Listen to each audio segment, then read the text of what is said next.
بالله العلي العظيم. أعوذ بالله من الشيطان اللعين الرجيم. بسم الله الرحمن الرحيم. نحمده ونستعينه ونستغفره ونتوب إليه ونتوكل عليه ونؤمن به. ثم الصلاة والسلام على أشرف الأنبياء والمرسلين خاتم النبيين المخاطب بطاق وياسين مولانا ومولى الكولين جد الحسن والحسين أبي القاسم محمد. اللهم صل على محمد وآل محمد وآله الطيبين الطاهرين المعصومين المظلومين الأكرمين ولعنة الله على أعدائهم أجمعين من هذه الليل إلى قيام يوم الدين. أما بعد فقد قال الله الحكيم في الذكر الكريم. بسم الله الرحمن الرحيم. كل نفس ذائقة الموت. صلوات محمد اللهم صل على محمد وآل محمد. التماس سے ایک مرتبہ سورہ حمد، 3 مرتبہ سورہ اخلاص کی تلاوت فرما کر مرحوم سید محمد مہدی ابن سید ظفر عباس، مرحومہ سیدہ ملکہ بیگم بنت سید ظفر عباس، مرحومہ سید شبری زہرا بنت سید محمد مختار کی روح کو سلام فرما.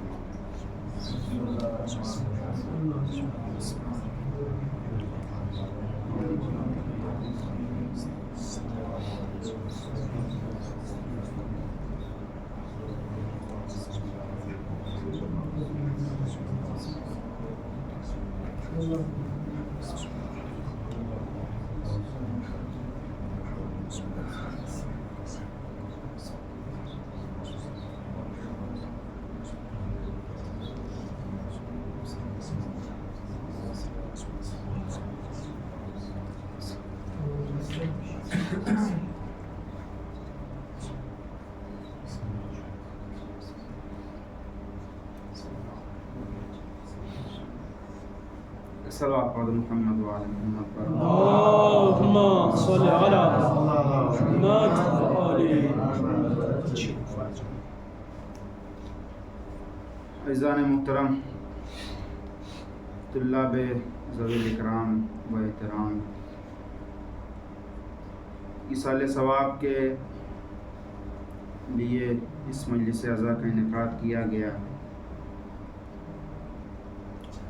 ظاہر سی بات ہے، پردیس میں جب کوئی اپنا جاتا ہے، پردیس میں جب کسی کے رحلت کی خبر آتی ہے تو انسان کے دل پہ بہت گرا گزرتا ہے. قابل تحمل وہ مصیبت نہیں ہوتی ہے. ہر انسان اس کو ضبط نہیں کر سکتا. وہ جو مصیبت آتی ہے کہ جب کوئی اپنا اس دنیا سے چلا جاتا ہے، پردیس میں جب یہ خبر انسان کو ملتی ہے، ایسے عالم میں ہمارے پاس صرف اور صرف ایک ذریعہ ہوتا ہے کہ جس کے ذریعے سے ہم اپنے غم کو ہلکا کرتے ہیں، اور وہ ذریعہ مجلس عزا سرکار سید الشہداء علیہ السلام ہے. اللهم صل على محمد وآل محمد. بے شک اگر حسین کا غم نہ ہوتا تو ہمارے لیے اپنوں کی خبر سن کر کے اس کے اوپر صبر و ضبط کر جانا ایک بہت ہی مشکل مرحلہ ہوتا. لیکن حسین کا غم ہمارے لیے آئینہ ہے کہ وہ حسین کہ جس نے چند گھنٹوں میں صرف اور صرف چند گھنٹے ہیں حسین کے پاس. صبح عاشور سے ظہر عاشور تک حسین نے اپنا پورا خانوادہ، اصحاب و انصار و اقربا و اعزاء سب اللہ کی راہ میں قربان کر دیا. لیکن روایت بتاتی کہ حسین کے چہرے پہ شکن نہیں آئی، بلکہ حسین کا چہرہ 14ویں کی چاند کی طرح اور منور ہوتا گیا۔ حسین کا چہرہ 14ویں کی چاند کی طرح منور ہوتا گیا۔ حسین نے ہمیں یہ درس دیا، دیکھو جب تمہارے اوپر کوئی مشکل پڑے تو ان مشکلوں سے نہ گھبرانا، بلکہ شکران نعمت کرتے جانا۔ ایک صلوات پڑھ دے محمد و آل محمد پر۔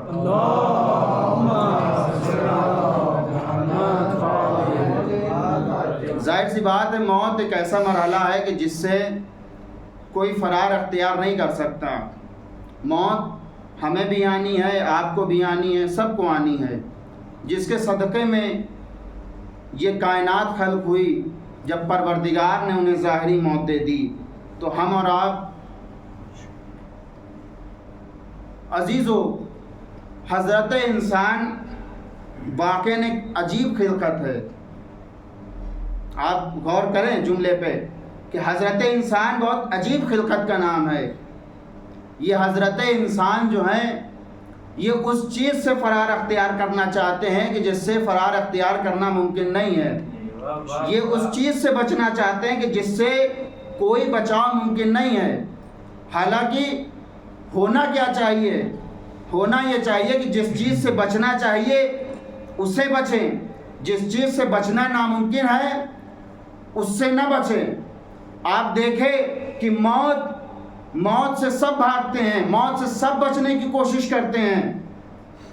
اگر کسی انسان کو پتہ چل جائے کہ ہمیں کل موت آنی ہے تو وہ فرار اختیار کر جائے گا۔ حالانکہ قرآن کیا کہہ رہا ہے؟ اینما تکونوا یدرککم الموت ولو کنتم فی بروج مشیدہ۔ دیکھو تم چاہے جہاں ہو، موت تمہیں پکڑ لے گی، اپنے گرفت میں لے لے گی، چاہے تم مضبوط اور مستحکم قلعوں کے اندر ہی کیوں نہ اپنے آپ کو پناہ دے رکھے ہو۔ موت سے فرار نہیں ہے، موت سے بچ نہیں سکتے، لیکن ہم کیا کرتے ہیں؟ ہم موت سے بچتے ہیں، جبکہ ہم موت سے نہیں بچ سکتے۔ ہمیں کرنا کیا چاہیے؟ ہمیں چاہیے کہ ہم گناہ سے بچیں، ہم گناہ سے بچیں۔ ہم گناہ سے بچ سکتے ہیں لیکن گناہ سے نہیں بچ سکتے۔ ہم گناہ سے بچ سکتے ہیں لیکن گناہ سے بچنے کی کوشش نہیں کرتے۔ ہم موت سے نہیں بچ سکتے لیکن موت سے بچنے کی کوشش کرتے ہیں۔ یہ ہے انسان، یہ ہے انسان۔ واقعی موت ایک عجیب چیز کا نام ہے۔ امام فرماتے ہیں کہ انسان دنیا میں ایسے زندگی گزارتا ہے کہ جیسے اسے کبھی اس دنیا سے جانا ہی نہیں ہے، ایسے زندگی گزارتا ہے۔ لیکن جب وہ دنیا سے چلا جاتا ہے تو ایسا چلا جاتا ہے کہ محسوس یہ ہوتا ہے کہ کبھی وہ دنیا میں تھا ہی نہیں۔ اچھا، جب دنیا میں انسان کبھی تھا ہی نہیں تو ہمارا فریضہ کیا؟ ہمارا فریضہ یہ ہے کہ ہم کچھ ایسے عمل کر کے جائیں، کچھ ایسے کام کر کے جائیں، باقی جب تک یہ دنیا باقی ہے تب تک ہمارا نام بھی زندہ رہے۔ صلوات پڑھ دے محمد و آل محمد۔ اللہم صلی علی محمد و آل محمد۔ ہم ایسے کام کر کے جائیں جب تک یہ دنیا باقی ہے ہمارا نام بھی باقی رہے۔ جب تک یہ دنیا، روایتیں آپ سب کی پڑھی ہے، سب کی پڑھی ہوئی روایتیں ہیں، دو تین روایتیں ہیں کہ جب انسان کے بدن سے روح نکالی جاتی ہے تو اس وقت کیا کیفیت ہوتی ہے۔ بعض روایتیں کہتی ہے کہ انسان کے بدن سے جب روح نکالی جاتی ہے تو ایسا ہوتا ہے کہ جیسے کسی پھول سے اس کی خوشبو کو سلب کر لیا گیا ہو، ایسا محسوس ہوتا ہے انسان کو۔ اسی جگہ پر بعض روایتیں یوں بھی کہتی ہیں کہ جب کسی انسان کے بدن سے اس کی روح نکالی جاتی ہے تو ایسا محسوس ہوتا ہے جیسے کسی خاردار درخت کے اوپر کسی ریشم کے کپڑے کو ڈال کر کھینچا جائے۔ سبحان اللہ سبحان اللہ۔ اتنی اذیت ہوتی ہے۔ دو روایتیں، روایتوں میں تضاد ہے، ایک دم اپوزٹ ہے دونوں روایتیں۔ ایک روایت یہ کہتی ہے کہ جب روح نکالی جائے گی انسان کے بدن سے تو ایسا محسوس ہوگا جیسے پھول سے خوشبو نکال لی گئی ہو۔ دوسری روایت یہ کہتی ہے کہ جب انسان کے بدن سے روح نکالی جاتی ہے تو ایسا لگتا ہے کہ جیسے خاردار درخت کے اوپر کوئی ریشم کا کپڑا ڈال دیا گیا، اسے کھینچا جائے۔ جتنی اذیت اس ریشم کے کپڑے کو ہوتی ہے اس سے زیادہ روح کو ہوتی ہے۔ آپ کہیں گے تضاد نہیں، روایتوں میں تضاد نہیں ہے، مرنے والوں کے درمیان تضاد ہے۔ مرنے والوں کے درمیان تضاد ہے. کیا مطلب؟ روایتیں آپ کی سنی ہوئی ہے. کیا مطلب؟ دو آدمی ہیں دنیا میں، دو طرح کے لوگ پائے جاتے ہیں. ایک وہ کہ جو مومن کہلاتے ہیں، ایک وہ جو غیر مومن ہیں. دونوں کی روح کیسے نکالی جاتی ہے، دونوں کی کیفیت روایتوں میں ذکر ہے. مفہوم میں عرض کرے دے رہا ہوں، خلاصتاً بیان کرتا ہوں. روایت کہتی ہے، روایت کا مفہوم یہ ہے کہ جب کسی غیر مومن کی روح نکالی جاتی ہے، جب کسی غیر مومن کی روح نکالی جاتی ہے تو اس کو ایسا محسوس ہوتا ہے کہ جیسے کسی خاردار درخت کے اوپر کسی ریشم کے کپڑے کو ڈال کے کھینچا جائے. بلکہ بعض روایت یہاں تک کہتی ہے جب ملک الموت غیر مومن کی روح کو قبض کرنے کے لیے آتا ہے تو باقاعدہ اس کی پٹائی بھی ہوتی ہے. فرشتے اس کو پیٹتے بھی ہیں. وہ ایک کافی طولانی روایت ہے، مفہوم عرض کر رہا ہوں. فرشتے باقاعدہ اسے پیٹتے بھی ہیں. یہ ہے کیفیت کس کی؟ غیر مومن کی جب روح نکالی جاتی ہے. اب آپ مومن کی روح نکالی، روایت کیا کہتی ہے؟ جب کسی مومن کی روح قبض کرنے کے لیے ملک الموت آتا ہے، روایت کہتی ہے کہ جب کسی مومن کی روح قبض کرنے کے لیے ملک الموت حاضر ہوتا ہے تو وہ اس مومن کے سامنے اس طریقے سے پیش آتا ہے جیسے وہ اس کا بندہ ہو، وہ اس کا غلام ہو. سبحان اللہ سبحان اللہ سبحان اللہ. جیسے وہ اس کا بندہ ہو، وہ اس کا غلام ہو. غلام کا کام کیا ہے؟ کیسے کھڑا ہوتا ہے اپنے آقا کے سامنے؟ ہاتھ باندھ لے گا، جی سرکار، جی حضور فرمائیے. یہ روایت کی کیفیت ہے. اور بعض روایتیں کہتی ہیں کہ جب ملک الموت آتا ہے مومن کے پاس غلام کی حیثیت سے اور حکم دیتا ہے کہ بس چلیے یہاں سے، یہاں کا ٹائم پورا ہوا، اب جہاں کے لیے خلق کیے گئے تھے جو ابد العابدین ہے، وہاں جہاں کے لیے آپ جہاں ہمیشہ ہمیشہ رہنا، وہاں چلیے. تو روایت کہتی ہے کہ وہ مومن کے جس کو روح قبض کرنے کے لیے ملک الموت آتا ہے وہ مومن پریشان ہو جاتا ہے. بے شک وہ مومن پریشان ہو جاتا ہے، اس کے چہرے پہ پریشانی کے علامات ظاہر ہوتے ہیں. تو اب پروردگار عالم ملک الموت کو حکم دیتا ہے کہ اس کی پریشانی کو، اس کی مشکلات کو یہیں ختم کرو. ملک الموت پوچھتا ہے بھائی کیا ہوا، کیوں اتنا پریشان ہو؟ تو اب وہ مومن اپنے وہ جو اس نے سوچ رکھے تھے اپنے ذہن میں وہ ساری باتیں بیان کرتا ہے. کہ مثال طور پر میں ابھی ایران میں تھا، میں نے سوچا کہ میں مثال طور پہ امامہ لے کے جاؤں گا گھر پہ اور اپنے بزرگان کی قبروں پہ جاؤں گا اور تبلیغ کروں گا فلا فلا فلا. مومن ساری کیفیت جو سوچے رہتا ہے ذہن میں وہ سب بیان کرتا ہے. روایت واقعی بہت زبردست ہے. روایت کہتی کہ ملک الموت کہتا ہے کہ وہ مومن جو اتنی پریشانی کے عالم میں ہے، ملک الموت کہتا ہے کہ آسمان کی طرف دیکھو، انظر الی السماء. جب وہ مومن آسمان کی جانب نگاہ کرتا ہے تو پروردگار عالم حجابات آسمانی کو ہٹا دیتا ہے.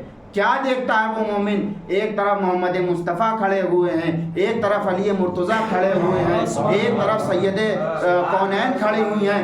اتنے میں وہ مومن جو ہے وہ ان ذوات مقدسہ کی دیدار کرتے رہتا ہے کہ ایک مرتبہ نکال لیتا ہے ملک الموت اس کی روح کو.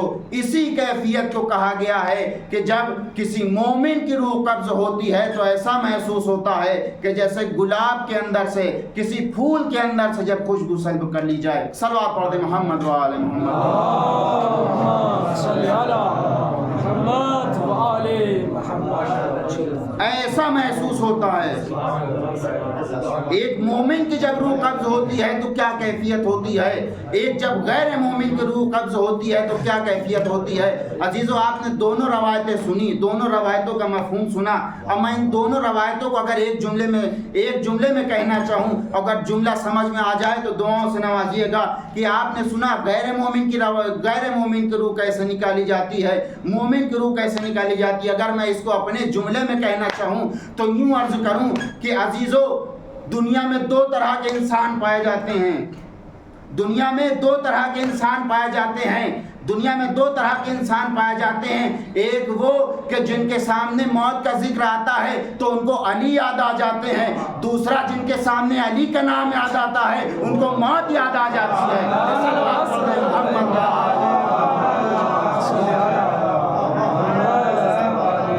دو طرح کے لوگ ہیں۔ اللہ اکبر، نعرہ تکبیر، اللہ اکبر، نعرہ رسالت یا رسول اللہ، نعرہ رسالت یا رسول اللہ، بلندترین نعرہ حیدری، سبحان اللہ، محمد و آل محمد صلوات۔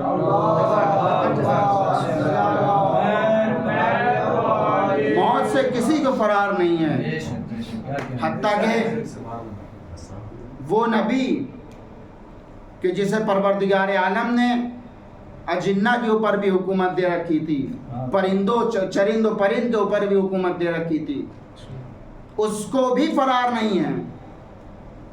جب مرسل اعظم کسی شہر کا بہترین شہر جب مرسل اعظم نہ رہا کون رہے گا؟ بے شک بے شک، جس کے صدقے میں کائنات خلق ہوئی، جب وہ ہی نہ رہا تو ہم اور آپ کیا؟ سنا ہوا واقعہ ہے آپ کا، جناب سلیمان پیغمبر ہیں، پروردگار عالم نے اجنہ کے اوپر حکومت دے کر رکھی ہے، چرند و پرند کے اوپر حکومت ہے، اپنا محل بنوا رہے ہیں، اپنا قصر تعمیر کروا رہے ہیں، اور گئے ہیں اپنے قصر کی چھت پہ، اور حکم یہ ہے کہ دیکھو کوئی میری اجازت کے بغیر آئے نہ اوپر، کوئی میری اجازت کے بغیر اوپر آئے نہیں۔ اب یہ گئے قصر کی چھت پہ، جانے کے بعد معائنہ کر رہے ہیں۔ روایت میں جو کیفیت لکھی ہے وہ کیفیت یہ ہے کہ عصا کے اوپر ٹیک لگائے ہوئے ہیں اور معائنہ کر رہے ہیں، دیکھ رہے ہیں جو محل بن رہا ہے۔ اتنے میں حضرت سلیمان پیغمبر نے محسوس کیا کہ جیسے کوئی آ رہا ہے، کسی کے چلنے کی آہٹ سنائی دی۔ سلیمان پیغمبر کہتے کون ہے جو میری اجازت کے بغیر اوپر چلا آیا؟ کون ہے جو میری اجازت کے بغیر یہاں تک چلا آیا؟ پلٹ کر جواب آتا، میں وہ ہوں کہ جس کو کسی کے گھر میں داخل ہونے کے لیے اجازت کی ضرورت نہیں پڑتی۔ میں وہ ہوں کہ جس کو کسی کے گھر میں داخل ہونے کے لیے اجازت کی ضرورت نہیں پڑتی۔ قسم خدا کی، تاریخ نے جہاں یہ جملے ثبت کیے وہیں تاریخ نے ایک دوسرا منظر بھی دکھایا ہمیں۔ بے شک بے شک، ایک طرف یہ منظر کہ یہ ملک الموت ہے جو یہ کہتا ہوا نظر آ رہا ہے کہ میں وہ ہوں کہ جس کو کسی کے گھر میں داخل ہونے کے لیے اجازت کی ضرورت نہیں پڑتی ہے۔ جب نہیں پروردگار کہے گا اے ملک الموت زیادہ غرور مت کر، گھمنڈ مت کر، میں اس روئے زمین پہ ایک ایسا گھر بنا دوں گا کہ جس میں تجھے داخل ہونے کے لیے اجازت کی ضرورت پڑے گی، جس میں تجھے داخل ہونے کے لیے اجازت کی ضرورت پڑے گی۔ اور تاریخ کی نظروں نے دیکھا کہ ایک مرتبہ سید کونین ہیں کہ جن کے جو جناب سیدہ کے آغوش میں اپنے سر کو رکھے ہوئے ہیں، دخل الباب ہو رہا ہے، جناب سیدہ کہتی جاؤ بابا ابھی آرام فرما رہے ہیں، کسی سے ملاقات نہیں کریں گے۔ ایک مرتبہ منع کیا، دوبارہ دخل الباب ہوا، جناب سیدہ گھبرا گئی۔ روایت کہتی ہے کہ جناب سیدہ کی آنکھوں سے اشک جاری ہوا اور وہ اشک کا ایک قطرہ جناب ختم المرسلین کے چہرے کے اوپر گرا۔ جیسے ہی چہرے اشک کا گرنا تھا، جناب ختم المرسلین کی آنکھ کھلی، اے بیٹی سیدہ تم گریہ کر رہی ہو؟ جناب سیدہ کہتی ہیں بابا پتہ نہیں کون ہے اتنی دیر سے دخل الباب کیے ہوئے ہے، اتنی دیر سے دخل الباب کر رہا ہے، میں اسے منع کر رہی ہوں کہ بابا آج کسی سے ملاقات کرنے کی حالت میں نہیں ہے۔ رسول کہتے ہیں اے بیٹی ارے اسے اجازت دے دو، یہ ملک الموت ہے، پروردگار نے صرف تمہارے در کو یہ شرف بخشا ہے کہ جب تک اجازت حاصل نہیں کر لے گا تمہارے در سے تب تک یہ گھر میں داخل نہیں ہو سکتا۔ ایک صلوات پڑھ دیں محمد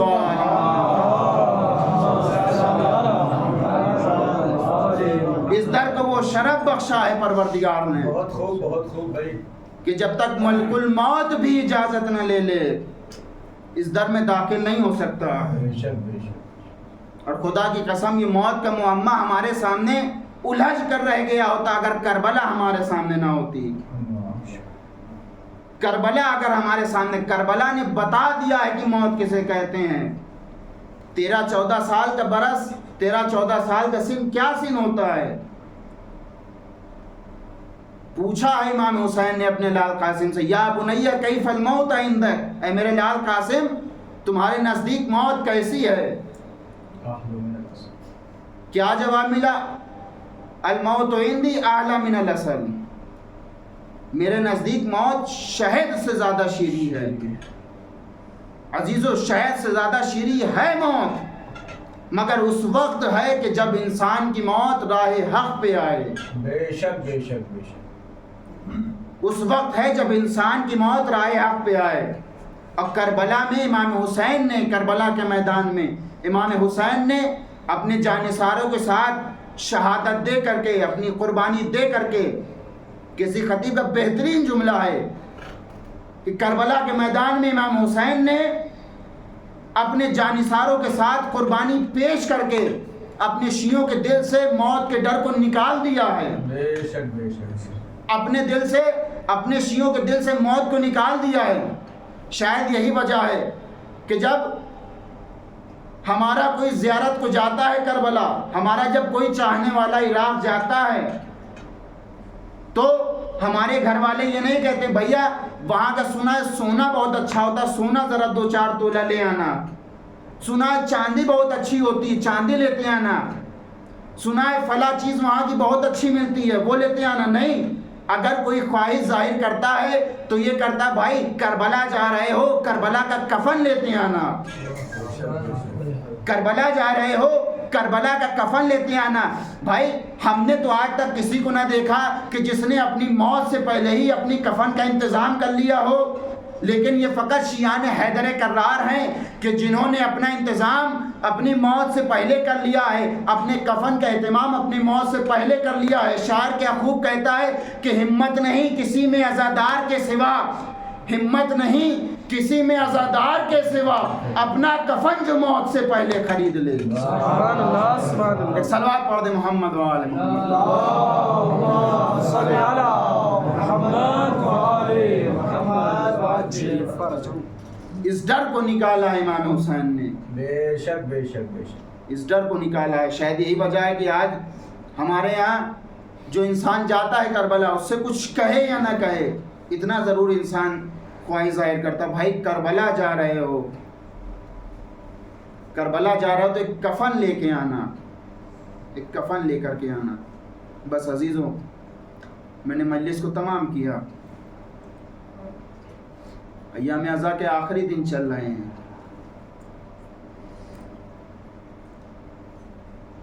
اور حقیقت ہے یہ کہ اللہ واقعاً سب کچھ دکھا دے پردیس میں، لیکن یہ کبھی محرم پردیس میں نہ کرائے.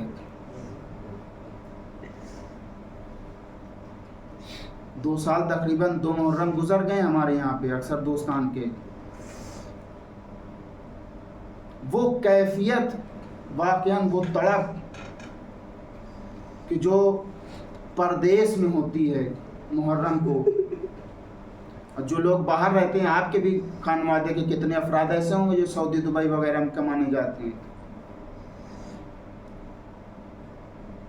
شادی بھی چھوڑ دیتے ہیں گھر میں، اگر کسی بھائی کی ہو بہن کی ہو، اکثر افراد ایسے تو جو شادی بھی چھوڑ دیتے ہیں. کیوں؟ اگر چھٹی بچا لیں گے تو غریب حسین کا محرم منانے کے لیے اپنا وطن جائیں گے. روزہ محرم تمام ہو گیا، اب اگلے برس جو زندہ رہا وہ حسین کی صف عزا بچھائے گا. اے شہزادی ہمیں معاف کریے گا، جو حق کا گریہ تھا وہ ہم سے ادا نہ ہو سکا، جو آپ کے لال کے اوپر رونے کی کیفیت تھی اے شہزادی وہ ہم پہ طاری نہ ہو سکی. اب جو اگلے سال زندہ رہے گا صف عزا بچھائے گا. مولا اجل کے ہاتھ سے مہلت جو پائیں گے پھر اگلے سال بزم میں رونے کو آئیں گے. ہاں عزیزو، روایت کہتی ہے کہ ایک دن یزید نے امام سجاد کو بلایا. سجاد گئے یزید کے پاس. یزید کہتا ہے سجاد جاؤ ہم نے تمہیں رہا کیا، جی چاہے یہاں رہو، جی چاہے واپس اپنے وطن مدینے لوٹ جاؤ. سجاد کہتے ہیں یزید میں اپنی پھوپھی زینب سے مشورہ کر کے بتاؤں گا. ادھر زینب ہیں کہ جو در زندان پر اپنے بھتیجے کا انتظار کر رہی ہیں. تصور شرط ہے عزیزارو، زینب ہیں جو در زندان پہ اپنے بھتیجے کا انتظار کر رہی ہیں. اب جب سید سجاد زینب کے نزدیک آئے تو زینب نے دیکھا کہ ابھی جب سید سجاد یزید کے پاس گئے تھے تو گلے میں خاردار طوق تھا، ہاتھوں میں ہتکڑیاں تھیں، پاؤں میں بیڑیاں تھیں، لیکن اب نہ گلے میں خاردار طوق ہے، نہ ہاتھوں میں ہتکڑیاں ہیں، نہ پاؤں میں بیڑیاں ہیں. زینب سمجھ گئی کہ یزید نے ہمیں رہا کر دیا. سید سجاد کہتے ہیں پھوپھی اماں یزید نے ہمیں رہا کر دیا، کہتا ہے کہ جی چاہے یہاں رہو، جی چاہے واپس وطن مدینے چلے جاؤ. ایک مرتبہ زینب کہتی ہیں اے میرے لال یزید سے کہہ دو ایک مکان خالی کرا دے، ابھی ہم اپنے بھائی کے اوپر جی بھر کے گریہ نہ کر سکے. ہاں عزیزو ایک مکان خالی کرایا گیا. بعض روایتیں کہتی 3 دن، بعض روایتیں کہتی 7 دن. ہاں عزیزو اس مکان میں ماتم ہوا. ایک مرتبہ وہ اسباب جو لوٹ لیے گئے تھے وہ اسباب واپس کیے گئے. عزیزو تصور شرط ہے انشاءاللہ مصائب ہوں گے. وہ اسباب جو لوٹ لیے گئے تھے شام غریبہ میں وہ واپس کیے گئے. انہی اسباب میں ایک چیز تھی رضا، جس کی تمنا پورے راستے سیدانیوں نے کی. ہاں عزیزو جیسے ہی رضا آئی، روایت بتاتی ہے کہ سیدانیہ رضا لینے کے لیے رضا کی جانب دوڑی. ایک مرتبہ زینب نے کہا ہے سیدانیوں صبر کرو، ارے آؤ میں رضا سب کو بانٹتی ہوں. ایک مرتبہ زینب نے ایک رضا نکالی. اے بہن ام کلثوم یہ لو تمہاری چادر، اے ماں کی کنیز قصہ یہ لو تمہاری چادر، اے ام فروا یہ لو تمہاری چادر، اے بھابی ام لیلا یہ لو تمہاری چادر. ہاں عزیزو جب ساری چادریں بچ گئی تو آخر میں ایک ننھی سی چادر باقی رہ گئی. آخر میں ایک ننھی سی چادر باقی رہ گئی. ارے سید سجاد آگے بڑھے، اے پھوپھی اماں ارے اس چادر کو میرے حوالے کر اجرکم اللہ، خدا آپ کو کوئی غم نہ دے سوائے غم مظلوم کربلا کے.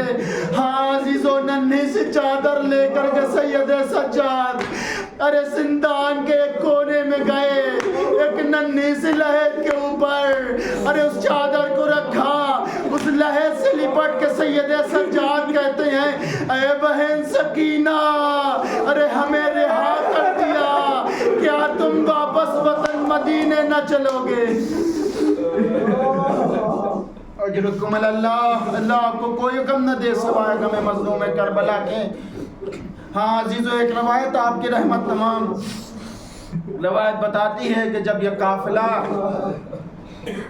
مدینے کے نزدیک پہنچا اور اس کے بعد جناب ام کلثوم کی نظر روضہ رسول پہ پڑی. جناب ام کلثوم نے ایک نوحہ پڑھا، ایک مرثیہ پڑھا، یا مدینہ تو جدنا لا تقبلینا، اے نانا کے مدینے ہمارے آنے نہ کرنا. اس لیے کہ جب ہم یہاں سے گئے تھے تو ہماری گودیاں آباد تھی، اب واپس آئے ہیں تو ہماری گودیاں اجڑ چکی ہے.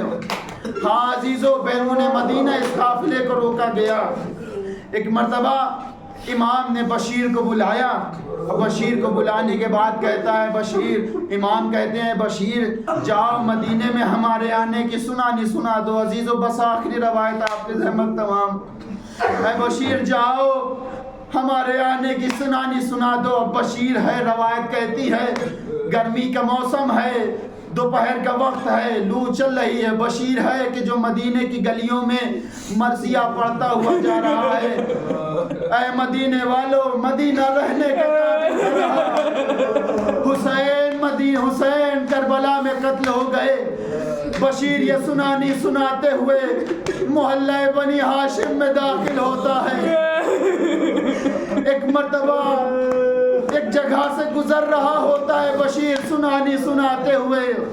بشیر کہتا ہے میں نے دیکھا کہ ایک مکان کا دروازہ کھلا، ایک برقع پوش معصمہ عصا کا سہارا لیے ہوئے باہر آئی، مجھے روکتے ہوئے کہتی ہے بشیر کیا کہتا ہے، کون حسین شہید ہوئے؟ بشیر کہتا ہے کرے نواسہ رسول حسین، زہرا کا لال حسین، علی کا جگر بند حسین۔ ایک مرتبہ وہ برقع پوش معظمہ نجف کا رخ کر کے کہتی ہے علی ارے آپ نے دیکھا عباس زندہ ہے، حسین شہید ہو گئے۔ آخری روایت عزیزو جتنا گریہ کرنا ہے کر لیں۔ ایک مرتبہ بشیر کہتا ہے اے شہزادی ایسا نہ کہیے، ارے جب تک عباس زندہ تھے شہزادیوں کی ردائیں سلامت تھی، ارے حسین کے جسم پہ ایک حملہ نہ ہوا۔ ہاں عزیزو سب کو تمنا ہوتی ہے کہ اپنے بیٹے کی شجاعت سنے۔ ایک مرتبہ وہ برقع پوش معظمہ جناب ام البنین کہتی ہیں اے بشیر ارے ذرا میرے بیٹے کی جنگ تو سنا، اے بشیر ذرا میرے بیٹے کی جنگ تو سنا۔ اب بشیر ہے حضرت عباس کی جنگ سناتا ہے۔ ہاں عزیزو بشیر کہتا ہے اے شہزادی آپ کے لال کو جنگ کی اجازت نہ ملی، پانی کی اجازت ملی، عباس گئے پانی بھرا واپس لوٹے۔ ایک مرتبہ ایک حملہ ہوا دایاں بازو قلم ہوا، دوسرا حملہ ہوا بایاں بازو قلم ہوا۔ تصور شرط ہے عزیزو انشاءاللہ مصائب ہوں گے۔ آخری روایت آخری فکرہ آپ کی رحمت تمام۔ ایک مرتبہ ایک تیر چلی، ارے مشک چھلی، عباس کی آس ٹوٹ گئی۔ اسی اسنا میں ایک تیر اگ لگا کہ عباس کی آنکھوں میں۔ عباس نے سوچا کہ ارے اس تیر کو نکالے۔ جیسے ہی عباس نے تیر کو نکالنے کے لیے اپنے سر کو ذرا سا نیچے کیا، ایک گرز لگا عباس کے سر پہ، عباس سے سنبھلا نہ گیا۔ عباس زین سے زمین پہ تشریف لائے۔ ایک مرتبہ ام البنین کہتی ہیں اے بشیر مجھے اتنا بتا دے، ارے کربلا کا جب کوئی شہید ارے زین سے زمین پہ گرتا تھا تو اپنے ہاتھوں کو ٹیک لیتا تھا، مگر ہائے رے میرا لال عباس ارے کربلا کی جلتی ہوئی زمین پہ منہ کے بل گرا۔